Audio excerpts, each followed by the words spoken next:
प्रेक्षक नमस्कार, मी सुरेश वाणी. आपण पाहतात विघ्नर टाइम्स. विघ्नर टाइम्समध्ये आपलं सर्वांचं मनपूर्वक स्वागत. साखर कारखाने सध्या सुरू आहेत. बाजारभाव ऊसाला जास्त मिळावा अशी शेतकऱ्यांची मागणी आहे. शेतकऱ्यांना न्याय मिळावा असं शेतकरी संघटना प्रयत्न करत असतात.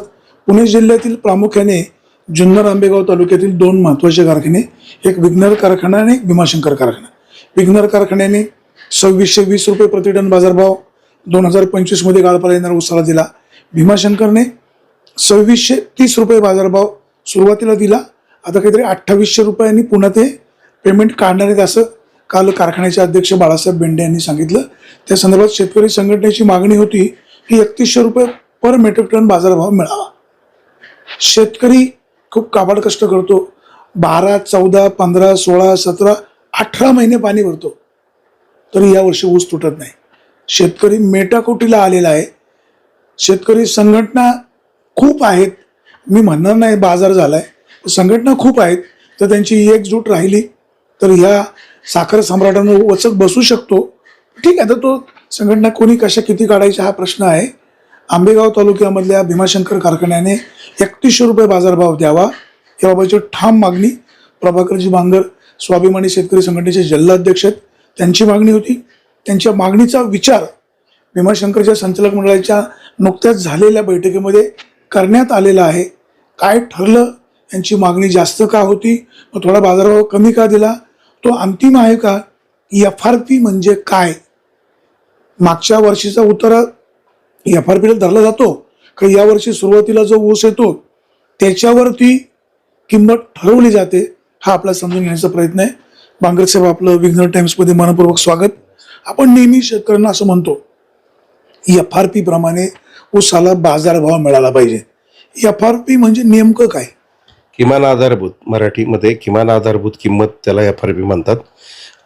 कारण इंग्रजीमध्ये आपला सामान्य शेतकरी थोडा कमी शिकलेला असतो, त्याला FRPचा लॉंग फॉर्म कळत नाही, त्याला किमान आधारभूत किंमत असं म्हणतात.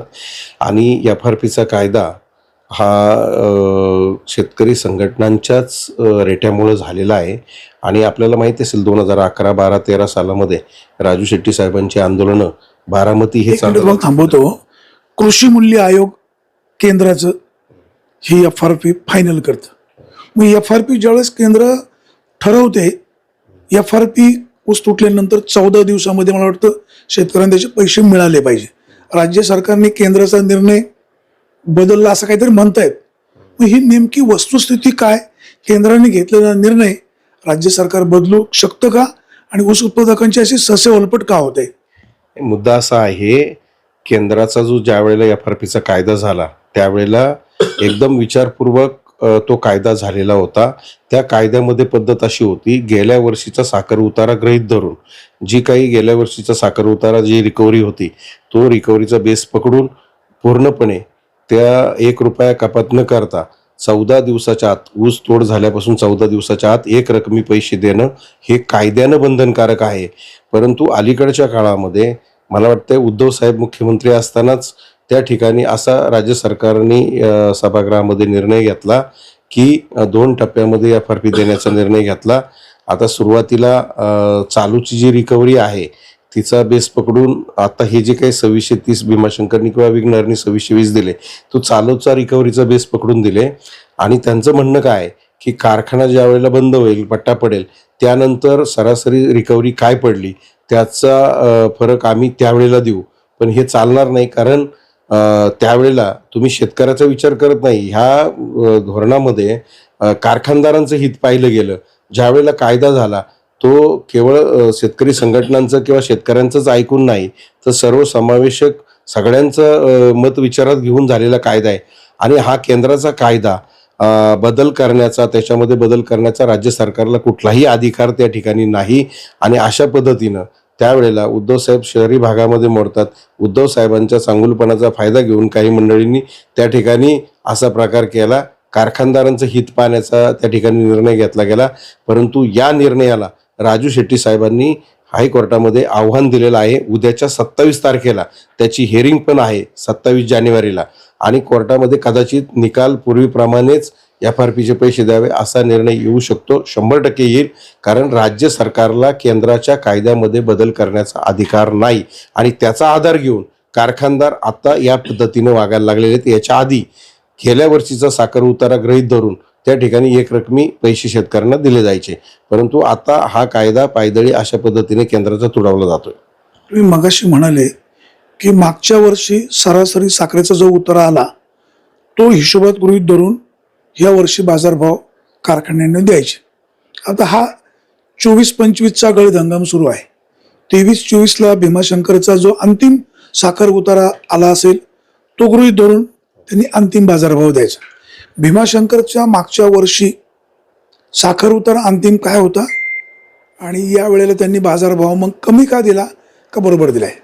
नाही, गेल्या वर्षीचा साखर उतारा 11.84 होता आणि त्याच्याच हिशोबानुसार आम्ही 3100 रुपयाची मागणी केलेली आहे की तो बेस पकडूनच तुम्ही तोडणी वाहतूक खर्च वजा जाऊन राहिलेली रक्कम शेतकऱ्यांना दिली पाहिजे आणि ती रक्कम 3100 रुपयाच्या जवळपास जाते आणि तोच आधार घेऊन आम्ही 3100 रुपयाची मागणी केलेली आहे आणि ती टप्प्याटप्प्यात न देता 14 दिवसाच्या आत देणं कायद्यानं जसं बंधनकारक आहे, पहिल्याच टप्प्यामध्ये 3100 रुपये तुम्ही दिले पाहिजे ही आमची मागणी आहे आणि त्याच्यावर आम्ही ठाम आहे.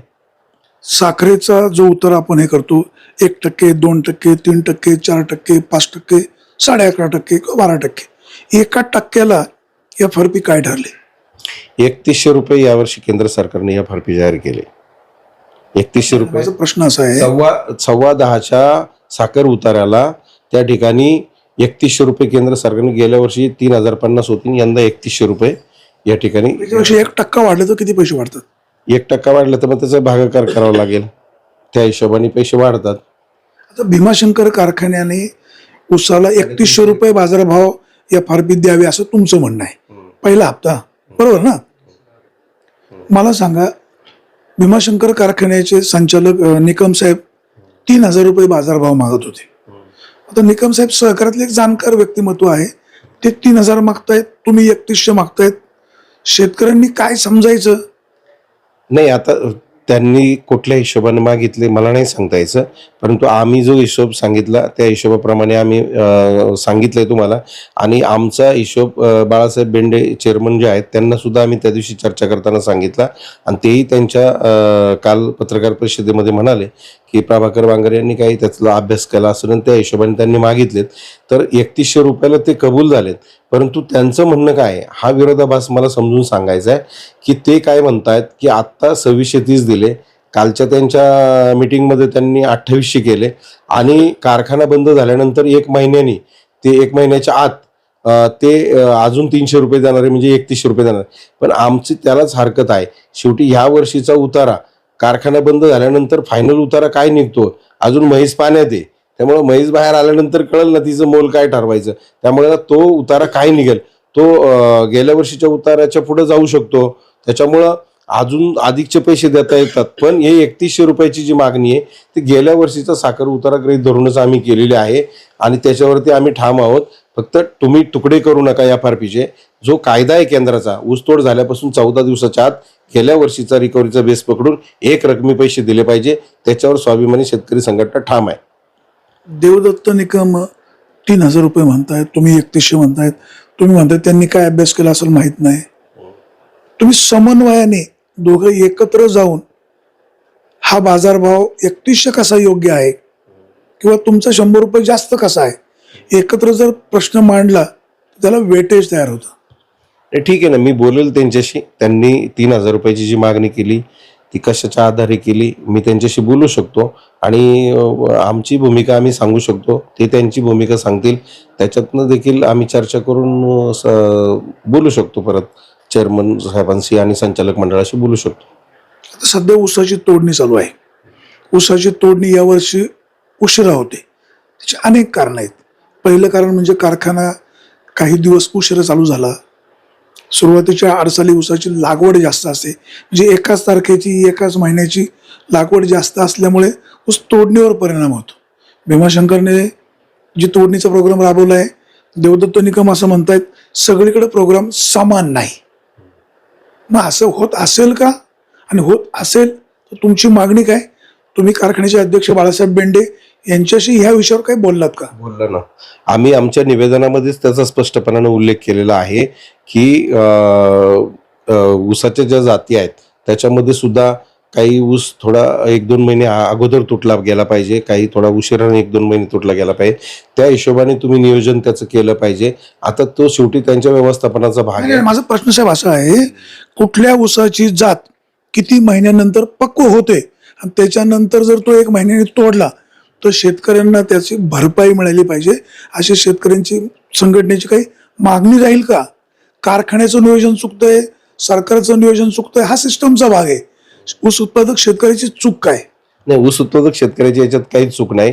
मुळातच यावर्षी कारखाने उशिरानं चालू झाले, हा एक त्याचाही फटका त्या ठिकाणी बसतोय.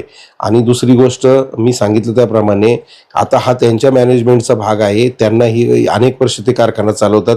आता आम्ही त्याच्यात त्यांना जास्त माझा मुद्दा तुम्ही समजून घ्या. कारखाना जर उशिरा चालू होतोय, उशिरा ऊस तुटतोय, तर त्याची पेनल्टी ऊस उत्पादक शेतकऱ्याला द्यायला हरकत काय? किंवा प्रत्येक शेतकऱ्याच्या साखरेचा उतारा पाहून बाजारभाव, जसं आपण दूध घेतो लॅक्टोमीटर प्रमाणे किंवा फॅट प्रमाणे त्याला पैसे देतो, तसं तुमच्या ऊसाची तोडणी चालू आहे, आजचा साखर उतारा एवढा आहे, त्याच्याप्रमाणे पैसे द्यायला हरकत काय? आज शेतकऱ्यांची लुटमार होते. जळीत झालेल्या ऊसाची फक्त रिकव्हरी चेक करतात, बाकीचे प्रत्येकाची रिकव्हरी चेक नाही करत. ते तर झालं तर मग काय सगळ्यांना ज्याचा माल चांगला आहे त्याला चांगला भाव मिळेल ना. आमचं तेच म्हणणं आहे ना. उलट असं झालं तर चांगलं होईल. पण ते असं करणं थोडंसं त्यांना थोडंसं क्रिटिकल आहे का कसं काय क्रिटिकल आहे? ते आता माहिती थोडीशी घ्यावी लागेल की बाबा असं का होऊ शकत नाही, त्याची काय नेमकी कारण आहे ते पण समजून घ्यावं लागेल. याच्यावर विचार व्हायला हवा. हो, विचार व्हायला पाहिजे ना. शेवटी दुधाच्या बाबतीमध्ये ज्याचं फॅटेशन चांगला आहे त्याला चांगला दर मिळतोय, ज्याचा कमी आहे त्याला कमी दर मिळतोय. तोच प्रकार दुधाच्या बाबतीत जे आहे तेच ऊसाच्या बाबतीमध्ये आहे. ज्याचा साखर उतारा चांगला त्याला चांगला दर मिळाला पाहिजे, हे बरोबर आहे. आणि ज्याचा कमी आहे त्याला कमी मिळाला पाहिजे, ज्या पटीत आहे त्या पटीत मिळाला पाहिजे, हे म्हणणं बरोबर आहे. परंतु आता ते थोडंसं समजून घेऊ आपण की नेमकं कशामुळं एकत्रित साखर उतारा धरला जातो. काही आता ज्याचा साखर उतारा चांगला आहे त्याच्यावर थोडा अन्यायच होतोय, ही गोष्ट खरी आहे. आता मला सांगा, आपण ऊस जळीत होतो, एखाद्याचा ऊस वेगळ्या कारणासाठी अगोदर तोडायचा असतो. जळीत ऊस तर काय सांगून कोणी म्हणजे पेटवत नाही किंवा शेतकरी स्वतःहून पेटवत नाही. साखर कारखानदारीचं सहकारी साखर कारखान्यांचं सरकारवर एक दबाव असतो. मग ज्या शेतकऱ्याचा ऊस जळलाय तो MSC वेळी जळला असेल, त्याची कारणं वेगवेगळी असतील. साखर कारखान्यांना शासनाने मदत करावी आणि कारखान्याने रेग्युलर दराप्रमाणे त्याला ऊस म्हणजे बाजारभाव द्यायला हवा. एखाद्याचा ऊस जळाला MSCBच्या कारणामुळे भरपाई पण मिळत नाही, तो 12 महिने 14 महिने पाणी भरतो, त्याची काही चूक नसते. कारखान्यांनी भरपाई सरकारकडे मागावी, शेतकऱ्याला भूर्दंड का? नाही, अहो अशी प्रकरणं यावर्षी मोठ्या प्रमाणात घडली. महावितरणच्या चुकीमुळे सुद्धा आता तुमच्याकडे सुद्धा वडगाव, साहनी वगैरे अनेक ठिकाणी मला फोन पण आले. इकडे सुद्धा शॉर्ट सर्किट होऊन ऊस जळण्याचं प्रमाण जुन्नर तालुक्यामध्ये सुद्धा मोठ्या प्रमाणात होतं ना. आंबेगावमध्ये तर त्याच्यापेक्षाही जास्त प्रमाणात होतं. मग त्या शेतकऱ्याला काही काही ठिकाणी त्रास झालं, जो ऊस वाचवायचा प्रयत्न केला. आता आमच्या खडकीसारख्या ठिकाणी मी साहेबांना स्वतः कार्यकारी अभियंत्यांना त्या ठिकाणी घेऊन गेलो. अरे म्हटलं त्या शेतकऱ्यांनी काय काय काय करायचं, काय खायचं, आणि कारखान्याचं जे बियाणं खतं घेतात त्याचे पैसे कसे पेड करायचे. म्हणजे त्या शेतकऱ्याला तुम्ही आत्महत्या करायला होतं का? वाचवलेला ऊस सुद्धा दुसऱ्यांदा शॉर्ट सर्किट होऊन त्या ठिकाणी जळाला. अशी खूप वाईट घटना या ठिकाणी घडल्या आणि याचा भूदंड मात्र शेतकऱ्यांना बसतोय. आणि कारखानदार सुद्धा तो ऊस घेताना ह्यावर्षी मात्र 1000 आणि 1200 रुपयापर्यंत मजल गेली कपात करण्याची. म्हणजे आता त्या शेतकऱ्याने जगायचं कसं? म्हणजे एका बाजूनं महावितरणच्या चुकीमुळं त्याचं नुकसान होतंय, दुसऱ्या बाजूनं कारखानदारही पण अशा पद्धतीने पैशांची मोठ्या प्रमाणात कपात करत असेल, कुठल्या सरकारही त्यांना काही मदत करत नसेल, तर मग मात्र त्या शेतकऱ्याची अवस्था खरोखर खूप वाईट होते. आणि मग त्या शेतकऱ्याचं जर त्याच्यावरच जीवन अवलंबून असेल तर मग मात्र त्याला कर्जबाजारी होऊन आत्महत्या करायची वेळ आल्याशिवाय राहणार नाही. कारण ही अत्यंत गंभीर गोष्ट आहे. याच्याबाबत सगळ्यांनीच विचार करणं गरजेचं आहे आणि याच्यावरती मार्ग काढणं गरजेचं आहे. लोकशाही आहे, प्रत्येकाला स्वतःचा व्यवसाय संघटना वेगवेगळ्या काढण्याचा अधिकार आहे. शेतकरी संघटना सध्या त्याचं बऱ्यापैकी पेव फुटलंय. कोणी उठतो म्हणतो मी शेतकरी संघटनेचा अध्यक्ष. राग नका मानू, तुमच्यामध्ये अवमेळ असल्यामुळे तुमचा एक दबाव गट तयार होत नाही, त्यामुळे साखर कारखानदारांचं फावतंय असं वाटत नाही. हे बघा, लोकशाहीमध्ये बाबासाहेब आंबेडकरांनी प्रत्येकाला घटनेमध्ये संघटना स्वातंत्र्य दिलेलं आहे. अशी बाकीची स्वातंत्र्य दिली तसं संघटना काढण्याचं स्वातंत्र्य, पण त्याचा आधार घेऊन जर काही लोक काही करत सुटली तर त्याला अर्थ नाही. आता प्रभाकर बांगरला स्वतःची संघटना काढता आली असती, परंतु आज राजू शेट्टी साहेबांचं नेतृत्व आम्ही का केलं मान्य, तर त्या माणसाने आपली हयात घालवली, त्याच्यासाठी संघर्ष केला आहे. आणि त्यांची आंदोलनं आपल्या सगळ्यांना माहिती, दुधासाठी मिळालेलं अनुदान असेल किंवा ऊसासाठी असेल, कांद्यासाठी, सगळ्याच क्षेत्रात त्यांचं योगदान आहे. आणि जी माणसं केंद्रामध्ये आज 2दा ते खासदार राहिलेत, या फरफीचा कायदा करण्यामध्ये त्यांचा सिंहाचा वाटा आहे. आज एवढं मोठं, आणि आज शेतकऱ्याचे सगळे विषय केंद्र सरकारशी जास्त करून निगडीत असतात. आणि मग आमचा आवाज गल्लीत कोणी ऐकत नाही, दिल्लीपर्यंत गेला पाहिजे का नको? आणि मग समजा ठीक आहे, प्रत्येकाला मर्यादा आहे, मला कोणाला नाव नाही ठेवायचं, पण आपली मर्यादा ओळखून प्रत्येकाने राहिलं पाहिजे. कुठंतरी आपल्याला कोणीतरी गॉडफादर पाहिजे की नाही पाहिजे. आणि मग ज्या माणसाचं याच्यामध्ये मोठं योगदान आहे, अशाचं नेतृत्व आपण मान्य करून त्याच्या नेतृत्वाखाली काम करणं कधी पण सोयीचं राहील, जेणेकरून त्याच्या माध्यमातून आपल्याला शेतकऱ्यांना न्याय मिळून देता येईल. आणि मी काही लोकांचं मतपरिवर्तन पण करतोय, काही लोक परिवर्तित पण झालेले आहे की आपण कोणाचं नेतृत्व का मान्य करावं मी समजून सांगतोय. आणि त्या प्रयत्नाला माझे यश पण येते. याचा अर्थ मला काही कोणा फोडाफोडी करायची किंवा काय करायचं असा विषय नाही. सगळे एकत्र जर आले तर निश्चितपणानं अजून चांगल्या पद्धतीने आपली ताकद उभी राहील आणि आपल्याला शेतकऱ्यांना चांगल्या पद्धतीने न्याय मिळवून देता येईल. स्वर्गीय शरद जोशी यांनी शेतकरी संघटना सक्षम बनवली, नंतर रघुनाथ दादा वेगळे झाले, राजू शेट्टी साहेब वेगळे झाले, अशी संघटना विखुरली गेली. आता ही संघटना वेगवेगळ्या ठिकाणी स्थापन होत आहेत. अशा महत्वाच्या प्रश्नांसाठी तुम्ही सगळे एक का होत नाही? नाही, आता कसं होतंय, काहींचं इगो आडवा येतो, काहींना वाटतं मलाच फार जास्त कळतं त्याच्यातलं, काहींना मानपान मोठेपणा याची सवय असते. मुळात संघटनेचं काम करताना घरादारावर तुळशीपत्र ठेवून छातीवर दगड ठेवून हे सगळं करावं लागतं. संघटनेमध्ये हा बिल्ला सुद्धा 5 रुपयाचा आम्हाला फुकट मिळत नाही. आम्ही काय भोगतो आमचं आम्हाला माहिती आहे, पण ती याची जाणीव ज्याला आहे ना, तो असं वेळेसारखं वागत नाही. माझं तर म्हणणं आहे, या सगळ्यांनी एकत्र येऊन जर केलं तर निश्चितपणाने आपला मान सन्मान इगो बाजूला ठेवून केवळ एका पवित्र चांगल्या भावनेनं जो कष्टकरी शेतकरी आहे, जो अन्नदाता आहे, ज्याला बळीराजा आपण म्हणतो, अवघ्या जगाचा पोशिंदा म्हणतो, त्याला जर खऱ्या अर्थानं न्याय द्यायचा असेल तर तुमची संघटित ताकद असल्यानंतर निश्चितपणानं भल्या भल्यांना वाकवायला लावायची ताकद याच्यामध्ये निश्चितपणाने आहे. आणि तो विचार सगळ्यांनी करावा असं मला वाटतं. उगाच त्याची शक्ल करण्यात काही मजा राहत नाही. व्यक्तिगत स्वार्थ बाजूला ठेवून, मान अपमान बाजूला ठेवून हे सगळं प्रामाणिकपणे काम केलं पाहिजे असं मला वाटतं. आंबेगाव तालुक्यामध्ये तर आमच्याकडे असा प्रकार नाहीये. एकसंघपणे आम्ही सगळे त्या ठिकाणी काम करतो. शेतकरी संघटना ज्या पद्धतीनं काम करते, चांगलं काम करते. ऊस लागवड करताना नियोजन कोलॅप्स होतं, लागवडीचं प्रमाण एका दिवसाला एका आठवड्याला कमी जास्त प्रमाणामध्ये होतं, ऊस तोडणीवर त्याचा परिणाम होतो, शेतकरी मेटाकुटीला येतो.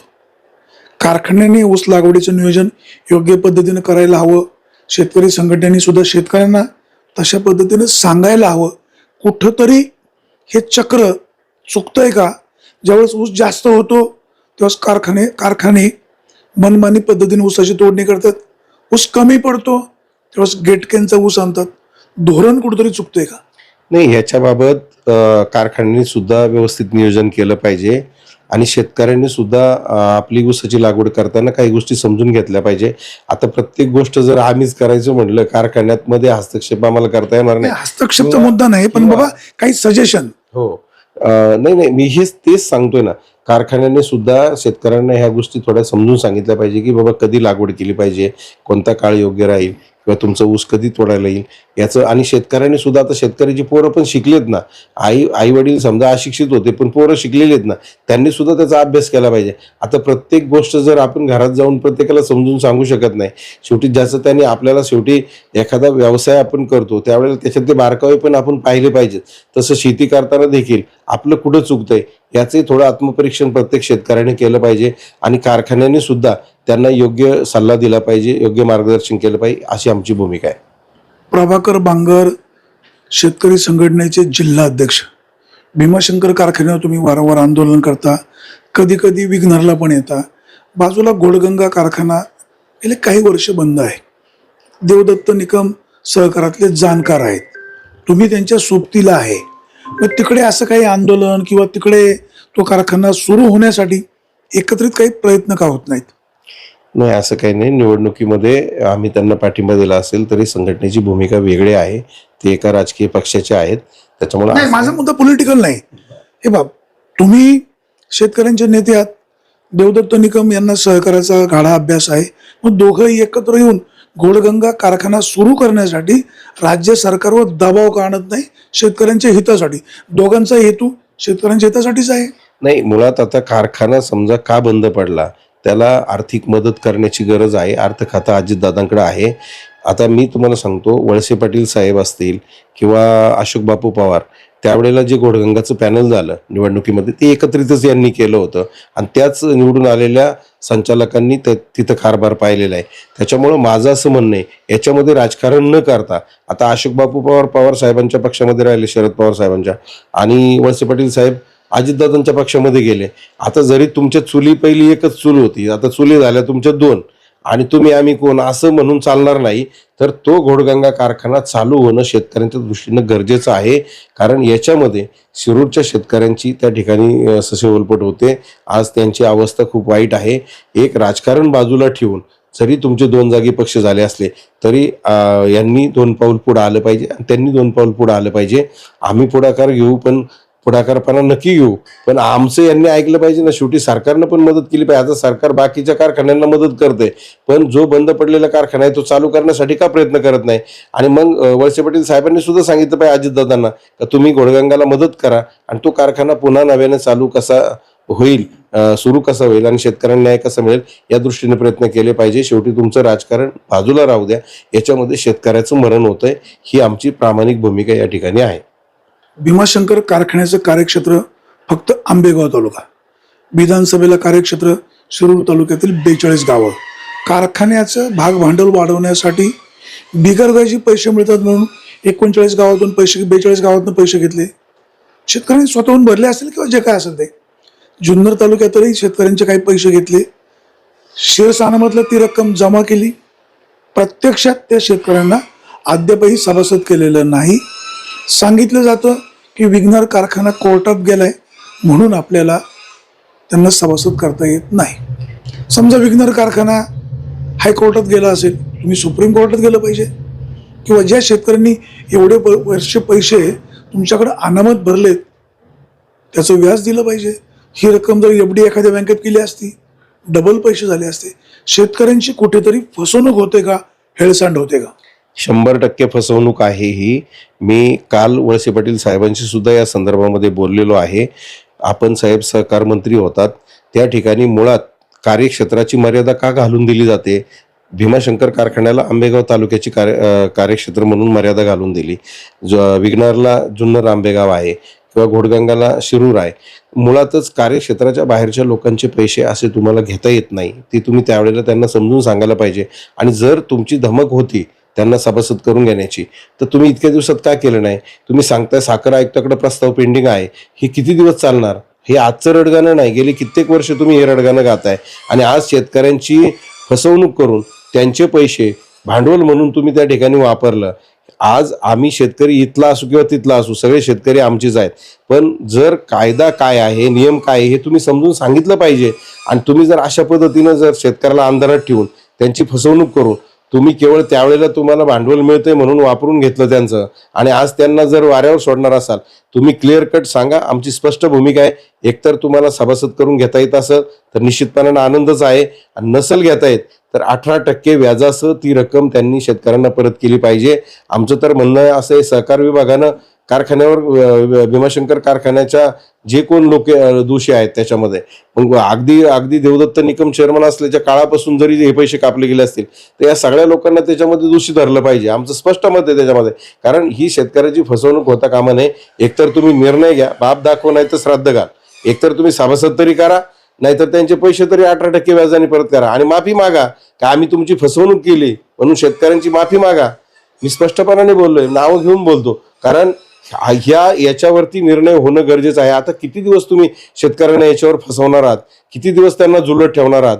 तर क्लिअर कट भूमिका याच्यावर त्यांनी त्या ठिकाणी घेतली पाहिजे. आमचं याबाबत स्पष्ट मत असं आहे. आता मला सांगा, कारखानदारी चालवत असताना खूप अडचणी येतात, लेबर मिळत नाही, लेबरची जुळवाजुळव करावी लागते. तुम्ही शेतकरी संघटनेचे जरी जिल्हा प्रमुख असले तरी आंबेगावचे तुम्ही एक भूमिपुत्र आहात. दिलीप वळसे पाटील काठावर का होईना पास झाले, तालुक्याचे आमदार झाले. काय शुभेच्छा. नाही आता शुभेच्छा निवडून आले म्हणल्यावर आता काय शुभेच्छा द्यायच्या, ते आलेच ना निवडून. तालुक्याचे आमदार झाले, निवडून आल्याबद्दलच्या शुभेच्छा, पुढच्या अपेक्षा. मी 5 वर्ष पाण्यासाठीच काम करणार आहे असंही ते म्हणाले. तसं होणार आहे का? मला सांगू, पाण्याचा विषय घेतला म्हणून मी त्या दिवशीच धामणीला गेलो होतो. सागदारा म्हणून तो परिसर आहे, तिथले 60-65 शेतकरी एकत्र आले. 25-25 हॉर्सपॉवरच्या 2 मोटारी पाणी परवानगी घेऊन उजव्या कॅनलवरती टाकून त्यांनी ते पाणी डोंगरामध्ये नेले आणि बऱ्यापैकी शेती बागायती केलेली. स्वतः शेतकऱ्यांनी पैसे काढून एकत्रित येऊन स्वतः ती योजना केली. म्हाळसाकांत प्रत्यक्षात आलीच नाही, पण शेतकऱ्याला पदर आणि 2 ठिकाणी टोरेस केले त्यांनी ते पाणी. मी स्वतः सगळं पाहून आलोय ते सगळं. मला सांगा किती दिवस तुम्ही लोकांना फसवणार आहे? शेवटी आज एवढा मोठा मला प्रश्न त्या ठिकाणी असा पडला की एवढा मोठा खर्च करून या शेतकऱ्यांनी पाणी नेलं, ही कौतुकाची गोष्ट आहे. मला एका बाजूने त्यांचा अभिमानही वाटला, पण दुसरी बाजू अशी वाटली की हा सगळा खर्च त्यांना पेलवेल का? हा मेंटेनन्स, लाईट बिल आपण पाहतो सगळं किती येतं. म्हणजे 3 ठिकाणी जर तुम्हाला लाईट बिल येणार असेल, पाणी डायरेक्ट एवढं डोंगरात नेणं एवढी सोपी गोष्ट नाही. म्हणजे त्या बिचाऱ्यांनी त्यांच्या धाडसाचं कौतुक आहे, पण मला ती पण चिंता वाटते की पुढे हा मेंटेनन्स यांना परवडेल का? ही योजना चालेल का? मग सरकार का झोपी गेलंय किंवा सरकारच्या माध्यमातून ही योजना का होऊ शकली नाही? अशा अनेक गोष्टी. म्हणजे आता म्हाळसाकांचं तेच आहे, पांडवदऱ्याचं तेच आहे. आम्ही नुसतं ऐकतोय, आता त्याचं निवेदन निघाल्यात असं म्हणतायत, पण प्रत्यक्षात जेव्हा गंगेत घोडं नाही तर आपण म्हणायचं ना आलं. पेठ परिसरातलं पाणी आलं का? नाही ना, तो पण विषय आहे. सातगाव पठाराचा पाण्याचा प्रश्न आहे, ते कळमोडीचं पाणी आलं नाही. कळमजाई योजना असतील आदिवासी भागातील, त्याचाही प्रश्न पेंडिंग आहे. हे सगळ्या तालुक्यातल्या जनतेला मात्र पाण्याच्या प्रश्नावर इतके वर्ष झुलवत ठेवण्याचं काम वळसे पाटील साहेबांच्या माध्यमातून झालेलं आहे. याबाबत मी स्पष्टपणाने भूमिका घेत, कारण मी स्वतः त्या संदर्भामध्ये उपोषण केलेलं आहे, तुम्हाला माहिती आहे. कारण आता ते म्हणतायत या 5 वर्षामध्ये पाण्यासाठी काम करू. जर तुम्ही पाणी आणलं तर तुम्हाला शुभेच्छाच आहे, परंतु जर ह्या 5 वर्षामध्ये या सगळ्या पाण्याच्या योजना तुम्ही जर मार्गी लावल्या नाही, शिरूरचा 12 गावचा देखील पाण्याचा प्रश्न आहे, तिथेही आश्वासन दिलेलं आहे. हे सगळे पाण्यापासून वंचित असलेले लोक आहेत की यांनी आता किती दिवस वाट पाहायची. ह्या 5 वर्षामध्ये तुम्ही निश्चितपणानं, तुम्हाला या बाबतीत शुभेच्छाच आहे. तुम्हाला सुदैवानं संधी मिळाली परत, आणि तुम्ही त्या संधीचा चांगला उपयोग करा. आता कदाचित तुमची शेवटची टर्म असेल, आता जाताना तरी त्या लोकांना त्यांच्या चेहऱ्यावर हसू दिसू द्या आणि त्याच्यासाठी तुम्ही सांगितल्याप्रमाणे काम करा आणि त्यांना न्याय द्या. ही आमची या ठिकाणी भूमिका आहे. राजकारणामध्ये कोणी कोणाचं कायमचं शत्रू नसतं, कायमचं मित्र नसतं. तुम्ही जरी शेतकरी संघटना चालवत असले तरी काही राजकीय समीक्षक आहात, जाणकार आहात, राजकीय पक्षांना तुम्ही पाठिंबा पण देत असता. परवा नागापूरला जी थापलिंगची यात्रा झाली, आंबेगावचे आमदार दिलीप वळसे पाटील घाटामध्ये आले. त्या देवस्थान ट्रस्टचे अध्यक्ष देवदत्त नकम यांनी त्यांचा सत्कार केला. त्याच्यानंतर थोडीशी चर्चा होऊ लागली की वळसे पाटील आणि देवदत्त निकम यांची जवळीक वाढायला लागली.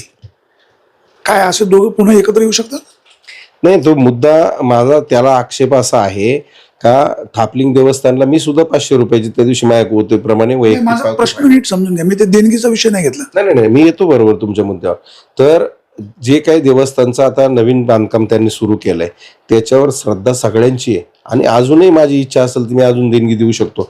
कुठल्याही मंदिराचा जीर्णोद्धार करायचं म्हटलं तर ते काम कुठेही अपूर्ण राहिलं नाही. लोकांची देवावरती प्रचंड श्रद्धा असते. आता मुळात भाग विकास निधी हा कापलाच जाऊ नये, तो कापण्याचा अधिकारच तुम्हाला नाही. माझं देवदत्तजी निकमांना सुद्धा देखील या ठिकाणी आव्हान आहे की सगळ्या, माझं नाही, शेतकऱ्यांची सगळ्यांची भावना आहे, हे पैसे आमच्या कष्टाचे आहेत, हे पैसे भागविकास निधी म्हणून तुम्ही कापूच नये. आणि त्याच्यासाठी सुद्धा देवदत्त निकमांनी वार्षिक सभेमध्ये आग्रही भूमिका घेतली पाहिजे. आमची तर मी त्या दिवशी बाळासाहेब बेंडेनांना सुद्धा बोललो, तुम्ही भागविकास निधी कापण्याचा अधिकार नाही, आणि तुम्ही कुठं वापरताय आम्ही पाहतोय ते सगळ्या ठिकाणी. तो जिथं खरंच गरज आहे, रस्त्याची अडचण आहे कुठं शेतकऱ्याला, त्या ठिकाणी थोडंफार कापला वापरलं तर आम्ही समजू शकतो.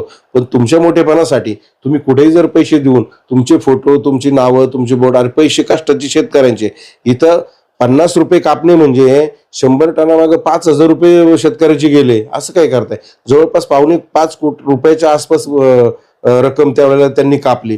मग याला विरोध का केला नाही? शेतकऱ्यांच्या कष्टाचे पैसे तुम्ही त्यांना द्या ना, आणि त्यांची श्रद्धा आहे त्या देवावरती ते देतील ना. 1,000, 2,000, 500, काय 2,000, 5,000 काय देतील ना त्यांच्या कुवतीप्रमाणे, आणि तेही काम त्या ठिकाणी पूर्ण होईल.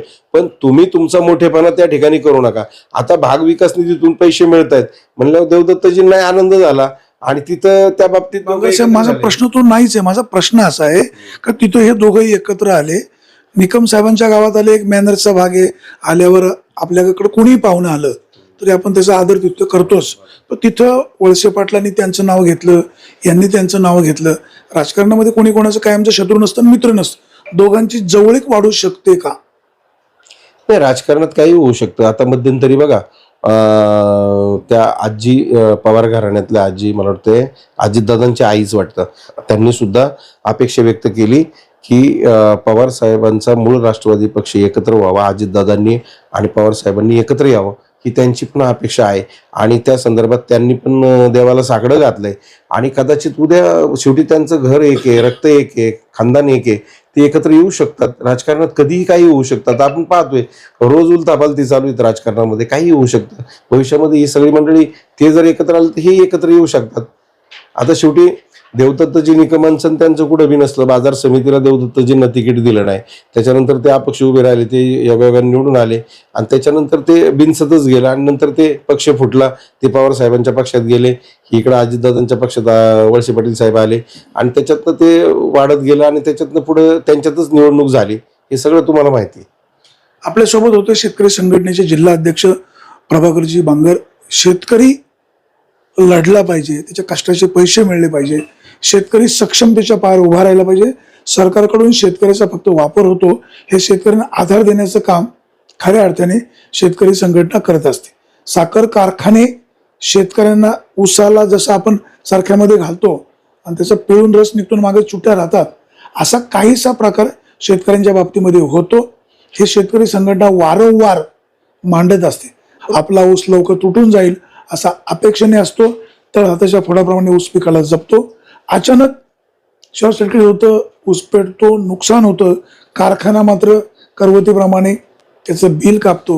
MSP त्या शेतकऱ्याला भरपाई देत नाही, शेतकऱ्याची सस्यहोलपट होते. शेतकऱ्याला न्याय मिळवून देण्यासाठी शेतकरी संघटना नेहमीच प्रयत्नशील असतात. दुर्दैवाने संघटना जास्त वाढल्यामुळे हे कारखानदार मंडळी सोलवाटोलवी करतायत. हा बळीराजा जगण्यासाठी, जोपासण्यासाठी, त्याचे 4 पैसे उत्पन्न वाढवण्यासाठी, त्याची कच्ची बच्ची जगवण्यासाठी सरकार सकारात्मक राहील, शेतकरी संघटनेला बळ देईल, आणि शेतकरी संघटनेच्या ह्या प्रयत्नाला भविष्यकाळामध्ये यश येईल अशीच अपेक्षा. सुरेश वाणी, विघ्नर टाइम्स, आळेफाटा.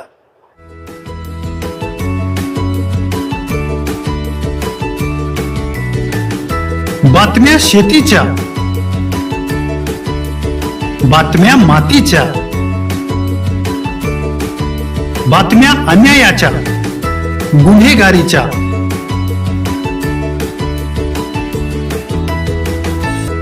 राजकारणाच्या आणि समाजकारणाच्या,